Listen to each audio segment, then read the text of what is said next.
Tsak, kaso na naman ang sasalubong sa atin dito. Layo pa, kung mag-highway pa. Sige na. Bahala na to. Bahala na to. Bakit nakatigil? Ako, bakang patag ko dito, may mga nakatigil na mga nakamotor, mga idol. May mga uhuli. O yun mga idol, good morning sa inyong lahat. Ayan, usual, ulit-ulit yung ginagawa natin. Deliver, umalik na tayo.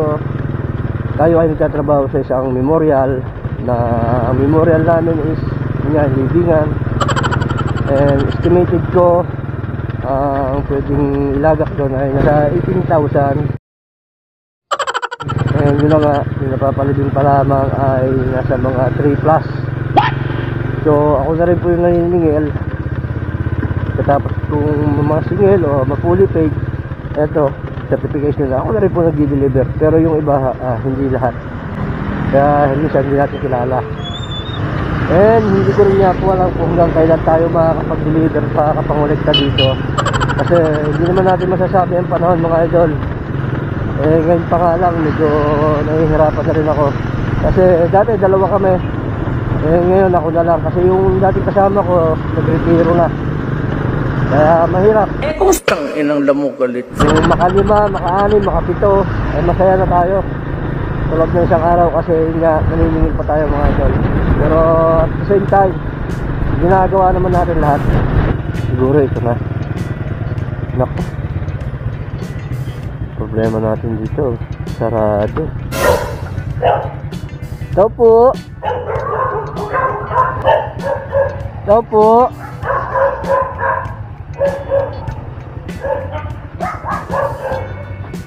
A few minutes later.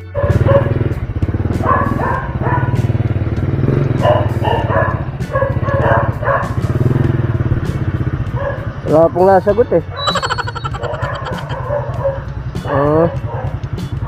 Iiwan ko po sana rin kay sir eh. Daw tulog pa mga idol. Ibang oras lang. Kami kilala po kayong Nancy Cos. Dito pa. Yung daanan po yun. Tapos may nakikita ka yung may putulong daan. Kilala na po yun doon. Yung may back, ang gate ay Kawayan. Gate po ay Kawayan. Yung diretso ka dyan, diretso pa babarong pa. Gate ay Kawayan. Sige po. Salamat po. Lampas na pala. Po. Sige ma'am, salamat. So yun mga idol, eto. Dito tayo sa bukid ngayon. Ayan, kung napapansin nyo, kauulan lang mga idol. So na-stranded tayo kanina, pero hindi na natin siyempre pinakita yon. Bukid na bukid yung mga idol, mga palayan. Lampas na pala tayo, dun pala daanan sa kabila. Kustang inang lamugalit sin. Tsagaan lang talaga mga idol. Pangungulekta pag i-deliver. At ito na nga, ito irrigation pala to. Ito lang yung gusto ko talaga dito mga idol. Kahit medyo malayo, at least kahit pa paano, napaka-sureball magtanong. Saan ka ba nakatira dito? Kata mo yun. Suro agad dito daw. Ang gate ay Kawayan. Tapos kilala talaga dito. Hindi katulad sa syudad. Nako. Diyan sa Manila! Oh! Sige! Kaya mas mabilis ang trabaho pag nasa bukid. Although malayo lang talaga. Tsak, kaso na naman ang sasalubong sa atin dito. Ito po. Sorry po yung certification, dumating na, i-deliver namin. Tapos, yan pong original. Sulat na lang ma'am yung pangalan nyo, tapos papirma sa taas, para alam lang po kung sino tumanggap. Ayan. Madam, may daan po ba dito papunta Komunal? Apo, Diretso lang sir. Diretso na po yan. Hindi ko lang po sigurado kung ayos na po ang daan dyan eh. Ibig sabihin hindi makakalusot kahit motor? Nakakalusot naman po ay ginagawa po wari. Yung nag-aano pa lang naman po, nagbabako. Babako. Hindi Pero ko lang po sure kung hindi maputi kasi nagbabako. sige po. Salamat po. Kabado ako din eh. Hindi ko kaya. Asa kung lalabas to? Layo pa, kung mag-highway pa. Sige na. Bahala na to. Suntukan na lang. Wala na to. Habang nagkakaedad nga tayo, mas nauunawaan ko na ang lahat ng bagay. Na wala naman tayong dapat patunayan sa iba.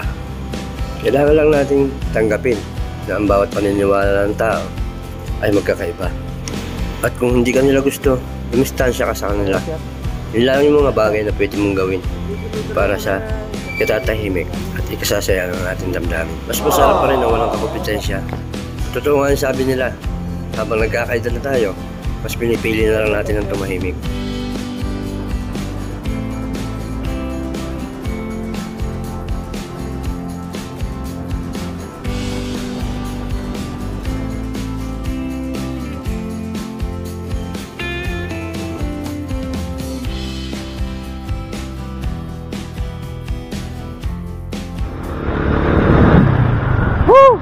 Ang layo na nilakbay natin mga idol, pero sobrang saya naman.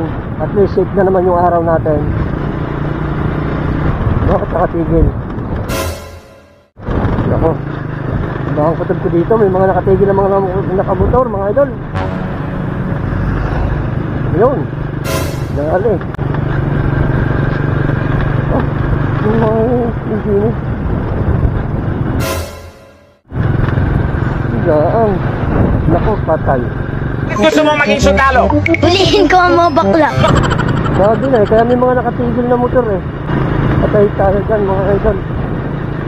Ilan talaga mga idol, pag magmumotor kayo, kailangan talaga mga idol ay siyempre kailangan kumpleto rin yung dala nyo, registro, lisensya.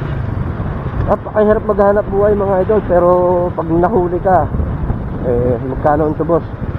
Suntukan na lang. Grabe. Sayang yung pinaghirapan mo sa maghapon. Hindi manghuhuli.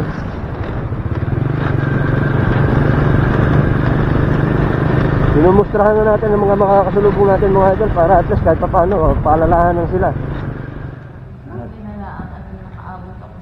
Oo, mga lahat po, lahat. Wala na pong kakachi. Hindi ka, salamat po. So yun mga idol, ayun, last destination siguro natin to. Galing na tayo ng bukid, balik tayo ng syudad.